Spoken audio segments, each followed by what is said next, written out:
Ayan na kayo mga idol. Ito na, kakain na kami.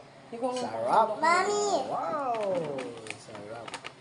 Mami. Dapat tayo kumain lagi ng gulay mga kachong. Kasi alam nyo Ito na ito. dagdag buhay.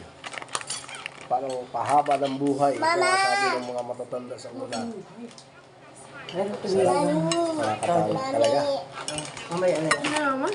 Ganito lagi ang ihahain kayo ng iyong asawa. Eh talaga naman. Tapos itong dilis. Sarap. Ano pa? Ano lang? Tapos may calamansi juice. Napakasarap talaga. Ano? Sarap mga idol. Malapit.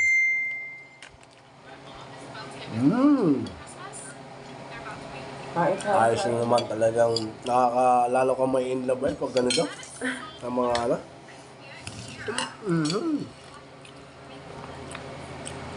Kasi dati nagaluto kami ng ulam noon. Araw-araw. Titinda ko sa ano, ng mga kaibigan natin tracking. Binabalot-balot ko na yon. Yung luto ng aking misis. Ito sarap naman. Grabe naman mga idol.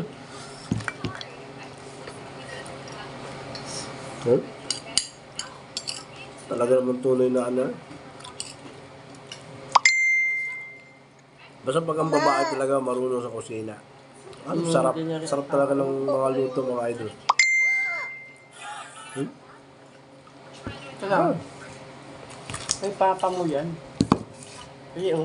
Saan ka pa mga idol? Ito ay lutong pakbit mga idol. Yung lutong probinsya.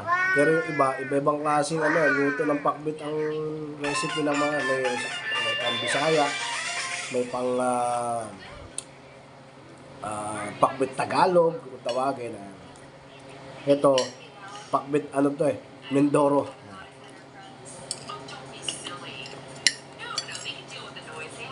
Ano mga alam mo din? Sarap idol. Mga alam mo.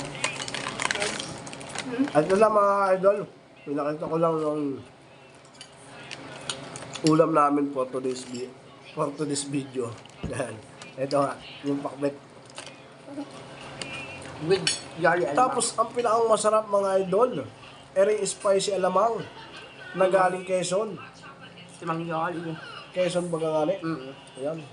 Quezon Province. Ito ang nagpapasarap sa pakbet na luto ng aking misis.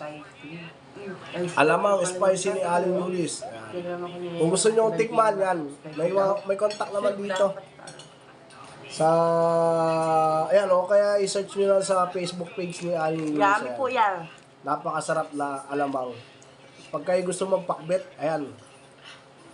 I recommend na itong gamitin nyo sa inyong ano. Aling Yoli, baka naman. Aling Yoli, baka naman. At yun lang. At sa mga bago pala sa aking page, salamat. At pakipollow na lang and like and share na lang ang aking mga video. Thank you! Bye-bye!